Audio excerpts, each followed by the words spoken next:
올해 주총의 특징은 국민연금의 적극적 주주권 행사 도입 원년이라고 할 수 있습니다. 반면 주주권 강화를 위해 특정일에 주총이 몰리는 것을 막기 위해 자율 프로그램이 시행되고 있지만 올해도 개선되지 않았습니다. 이 문제 짚어보겠습니다. 자, 서 기자. 주주권 강화를 위해서 2년 전 섀도우 보팅이 폐지된 후 자율적으로 주총 날짜를 분산하고 있는데 실제로 효과가 있었습니까, 올해?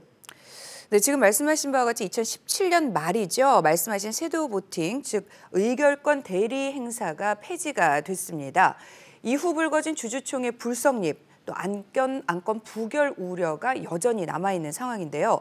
주주총의 날짜를 분산하고 또 전자투표제 도입을 활성화해야 한다는 지적이 꾸준하지만 올해도 특정 날짜에 주총에 몰렸습니다. 실제로 전자투표를 이용하는 기업도 아직 많지 않은 상황입니다. 자, 최나래 기자. 그런데 주총이 몰리는 것이 주주들도 그렇지만 기업들한테 애로가 많다면서요. 네, 지난해 금융당국이 주총 자율분산 프로그램까지 마련을 했지만 여전히 주총 쏠림 현상은 반복이 되고 있습니다. 올해를 보면 총 2067개사 중에 29일 정기주총을 열 기업은 537개사, 26%로 가장 많습니다. 29일을 포함해 주총이 가장 많이 열리는 4일간을 놓고 보면 집중도는 68.6%로 지난해 66.4%보다 오히려 높아졌습니다. 이렇다 보니 3% 룰에 붙잡힌 기업들은 어려움을 호소하고 있습니다.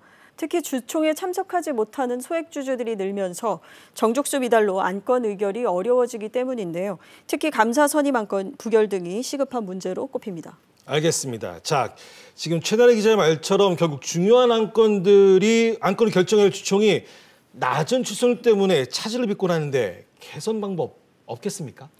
네, 일단 현행법을 살펴보면요. 네. 주총 결의를 위해서는 출석한 주식수 과반 이상과 또 의결권이 있는 주식 25% 이상이 찬성해야 하는데요. 여기에 사회이사와는 달리 감사와 감사위원 선임 안건은 의결권에 제한이 있습니다. 감사 선임 안건의 경우 대주주와 특수관계인 지분은 아무리 많더라도 의결권이 총 3%로 제한되는 건데요. 이 때문에 해외처럼 주주총의 의결 기준을 낮출 필요가 있다라는 의견이 나오고 있습니다. 네. 주총 부결 사태를 해결하려면 상장사 주총 결의 요건을 주요 나라들처럼 출석 주식수 기준 수준으로 완화해야 한다라는 건데요. 또 감사 등 선임 시 3% 초과 의결권 제한 규정은 폐지를 검토해야 한다는 주장도 나오고 있습니다.